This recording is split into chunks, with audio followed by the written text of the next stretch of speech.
Hvala lepa, Veronika. Dobro večer, pozdravljeni. Uvodoma samo par besed. Kot veste, sem včeraj bil v Bruslju, kjer sem skupaj s hrvaškim kolegom prejel dopolnjen predlog komisarja Rehna. Mi zelo cenimo napore komisarja Rehna in Evropske komisije, ki poskuša najti rešitev oziroma pomagati iskati rešitev pri zamejno vprašanje med Slovenijo in Hrvaško in tudi za sprostitev hrvaških pogajanj. Komisar Rehn je v svojem novem predlogu upošteval številne slovenske pripombe, vendar končnega dogovora še ni. Jaz sem danes ustno informiral vlado o tem predlogu, vsebini tega predloga. Jutri bom o tem brifiral odbor za zunanjo politiko. Prihodnji teden pa tudi predsednik vlade načrtuje sestanek s predsedniki parlamentarnih strank. Gre za zelo pomembne zadeve, gre za vitalne interese, zato mislim, da je potreben temeljit razmislek, predvsem pa je potrebno doseči čim širši konsens znotraj slovenske politike za predloge, ki so na mizi oziroma za morebitne pripombe, če bi jih imeli. Mislimo, da je seveda predlog dobra osnova, vendar to je pogajalski proces in dokler ni vse izpogajano, tako rekoč ni nič izpogajano. Tako da smo sredi tega procesa, vzeli si bomo pač potreben razmislek, kot sem rekel, gre za tako pomembna vprašanja, ki terjajo temeljit razmislek in širšo podporo. Hvala. Hvala. Izvoli, Tina.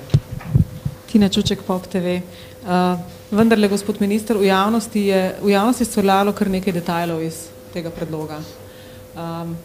Vi ste dejali, da bo Slovenija odgovorila, če bo potrebno, dala svoje dodatke, kako naj rečem, k temu osnovnemu predlogu.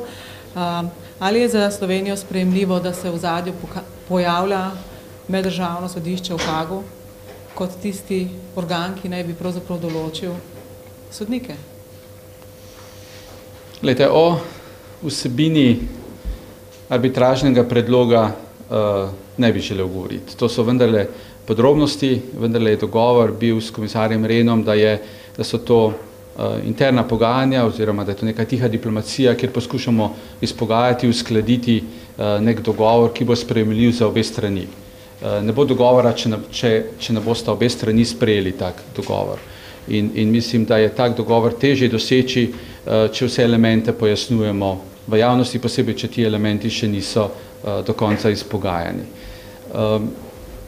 Tako da tukaj tudi ne bi komentiral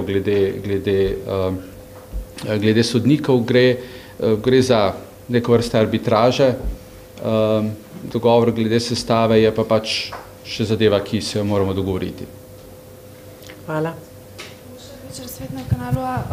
Vendarle me zanima, glede na to, da so se določene informacije v javnosti že pojavile, vem, da ne smete komentirati, ampak vseeno me zanima, ali lahko vsaj potrdite, da v te informacije v določenem delu držijo. Moje drugo vprašanje pa bi bilo, da ta Rehnov predlog se na hrvaški strani danes interpretira kot nek triumf hrvaške diplomacije, pa me zdaj zanima, če tudi vi to razumete na ta način, če se lahko to tako interpretira. Hvala. Lejte, veliko stvari je v javnosti, ni nujno, da so prave. Jaz moram jutri vendarle brifirati še odbor za zunanjo politiko in kasneje se bomo verjetno tudi skupaj z Rehnom odločili, v katerem trenutku je primerno, da elemente objavimo. Zdaj pa glede reakcij na hrvaški strani.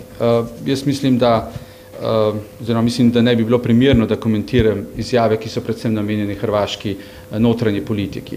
Mislim, da se moramo tukaj v Sloveniji predvsem osredotočiti na lastne interese. Mi moramo si biti na jasnem, kaj so tisti naši vitalni interesi, sami pri sebi, kaj hočemo doseči s takim dogovorom in na tej osnovi ocenjevati, ali ta dogovor, ki je na mizi, uresničuje te naše vitalne interese. To je, o čemer se moramo pogovarjati, ne pa reagirati na izjave iz tujine, ki niso namenjene nam. Tako da mislim, da se do naslednjih dneh moramo predvsem razmišljati o tem, kateri so naši osnovni interesi in koliko ta predlog, ki je na mizi, uresničuje te naše interese oziroma ali jih v dovoljšni meri. Hvala. Damir Smrtić, Hrvatska televizija. Možete li samo potvrditi da li je istina da je REN zahtijevao da se taj dogovor potpiše, odnosno da pristanete ili odustanete do 15. maja? Dakle, vrlo brzo da treba reagirati. Ne, nič ni insistiral, tudi 15. maj ni bil v zraku, dogovorjeni pa smo, da bomo enkrat v začetku maja poslali svoje komentarje oziroma se bomo srečali, da vsaka stran predstavi svoj pogled na njegov predlog. Hvala. Denis Arkič, Vez, gospod minister, zanima me takole na začetku.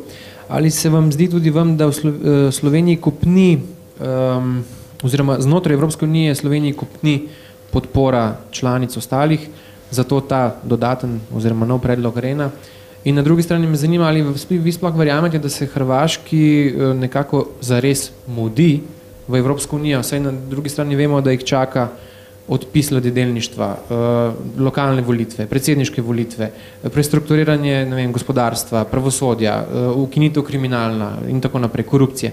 Ali se zdaj tukaj dogaja ravno obratno, se pravi, da Hrvaški se ponovno mudi s tem REN-ovim predlogom ali ne?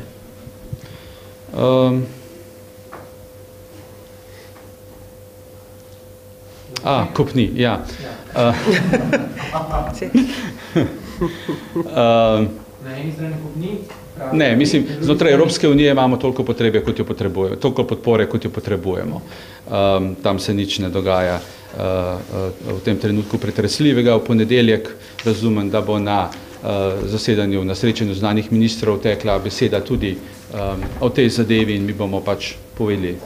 Mislim, da imamo zelo dobro situacijo, mi se 4 mesece pogovarjamo, zelo konstruktivno in poskušamo iskati in najti rešitev. Glede Hrvaške, to boste verjetno morali njih vprašati, če se jim mudi. V našem interesu je, da Hrvaška nadaljuje pogajanja in da jih tudi zaključi čim prej in verjamem, da je to tudi v hrvaškem interesu. Hvala lepa. Še zadnje vprašanje, prosim. Sem prav razumela, da ste pravzaprav s predlogom dokaj zadovoljni oziroma bi lahko rekli, da to pomeni napredek od tistega prvega predloga, ki ste ga pač dali pripombe? Ta predlog vključuje številne pripombe, ki jih je dala Slovenija. V toliko mislim, da smo lahko zadovoljni, ker številne elemente, ki smo jih mi posredovali, je komisar REN vključil v ta predlog. Ni pa ta predlog dokončen, zaključen predlog, je vendarle še potreben nek razmislek, ali so vse zadeve na mestu tako, kot morajo biti in ali je kot tak sprejemljiv, ali pa mogoče potrebuje še kakšna dopolnila. Mislim pa, da je prezgodaj danes, da bi jaz o tem govoril, kot sem rekel, potrebujemo širši razmislek, ker prihajamo v neko zaključno fazo in mislim, da je prav, da se čim širše konzultiramo, da bomo tudi z odgovorom, ki ga bomo dali, da bomo imeli široko podporo in bomo s tem tudi bolj učinkoviti in uspešni. Hvala lepa, minister, za odgovore na vprašanje. Hvala lepa.